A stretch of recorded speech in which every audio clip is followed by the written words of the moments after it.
Wir sind hier auf der Aare Siltal, Kanton Zürich. Wir sind ein Zweckverband und nehmen das Wasser von 3 Gemeinden nehmen und haben ungefähr eine Kapazität von 33'000 Einwohnern. Wir sind im Moment an der Kapazitätsgrenze angelangt und so wie die Bautätigkeiten da sind, werden wir in den nächsten Jahren die Kapazitätsgrenze überschreiten und werden die Leitbedingungen nicht mehr erfüllen können. Wir müssen ja Vorklärung haben und wir haben keinen Platz, um eine Vorklärung zu bauen und sind durch BAWAG und Huber Picatech sind wir auf eine Siebtrommel gestoßen, die unsere Vorklärung ersetzen würde.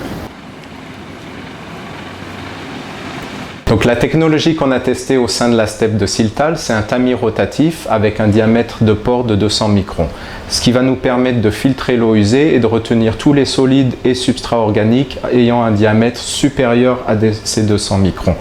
Un des avantages de ce type de technologie, ça va être d'avoir un système extrêmement compact, beaucoup plus compact qu'un décanteur primaire.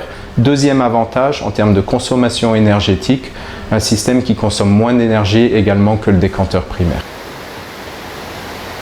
Wenn wir jetzt ausbauen würden mit so einer Trommel, die ganze Kläranlage, dann würden wir auf 43'000 Einwohner vergrößern. Donc pendant une période de 6 mois, on a testé cette technologie, ce tamis rotatif au niveau de la steppe de Siltal. On a donc placé le tamis rotatif avant la biologie qu'on a utilisé du coup comme traitement primaire.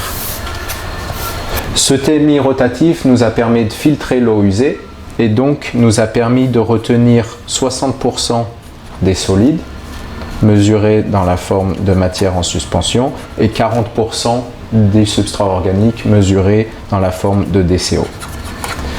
Tout ce substrat organique, tous ces solides qui ne sont pas injectés dans la biologie, ça va être des économies en termes d'aération au niveau du bassin aérobie. Et donc d'après nos mesures, on s'est rendu compte qu'on allait économiser environ 30% sur l'aération, ce qui représente environ 20% sur la consommation énergétique totale de la steppe. A l'inverse, tout ce substrat organique qui n'est pas injecté dans la biologie, on va pouvoir l'utiliser pour la digestion anaérobie. On va l'injecter vers le digesteur et on va l'utiliser pour produire du méthane. Et d'après nos mesures, on s'est rendu compte qu'en déviant le flux de carbone vers le digesteur anaérobie directement, on allait pouvoir augmenter par 100%, on allait pouvoir doubler la production de méthane et donc la production d'énergie.